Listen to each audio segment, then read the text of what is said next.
Good afternoon. This is Adrian from Installers Page IT Solution.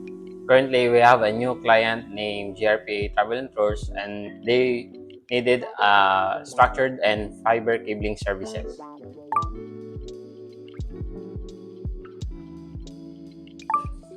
Ang structured cabling ay isang service na kung saan nilalatag ng aming team ang mga network at nagde-distribute ito from the PC directly to the data cabinet.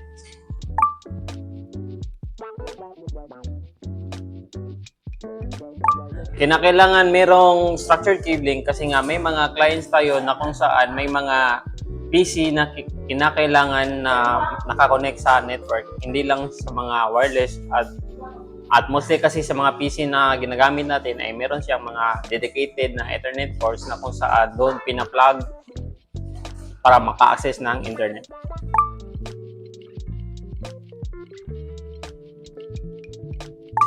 Yung mga PLDT na nilalatag nila na wire ay same na din sa amin na ginagamit.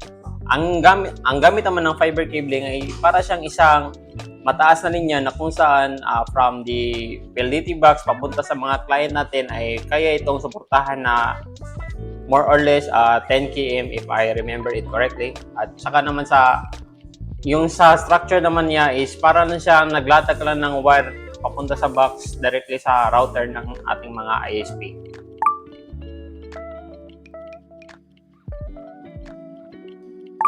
Kasi nga sa negosyo, marami namang mga kinakailangan, kagaya na lang ng internet.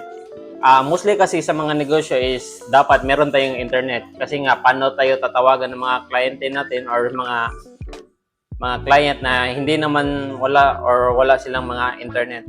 At mostly kasi sa mga company is para siyang ano bang tawag doon na parang kinakailangan or necessary yung magkaroon ng internet ang isang company or ang mga stores.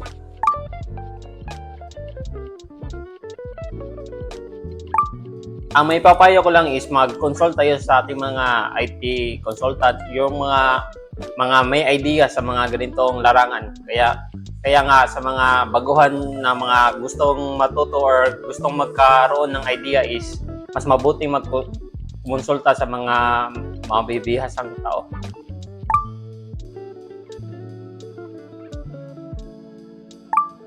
Sa GRPA Travel and Tours naman is meron silang nakalatag sa plano nila na maraming mga telephone. Kaya nga sa provision namin is dapat magkaroon tayo ng PBX system. So ano nga ba yung PBX system? Ang PBX system ay isang sistema na gumagamit tayo ng isang device na kung saan from the PLDT itself na meron lang siyang isang linya. So yung PBX ay para siya nagde-distribute. So instead na isa lang yung gagamitin nating telepono ay pwede siyang gawin up to 8 or depende sa mga PBX system na gagamitin. Lagay natin sa example na yung isang client ay tumawag sa inyong telepono. Tapos kung sa basic pa lang is ikaw lang mismo yung makakasagot.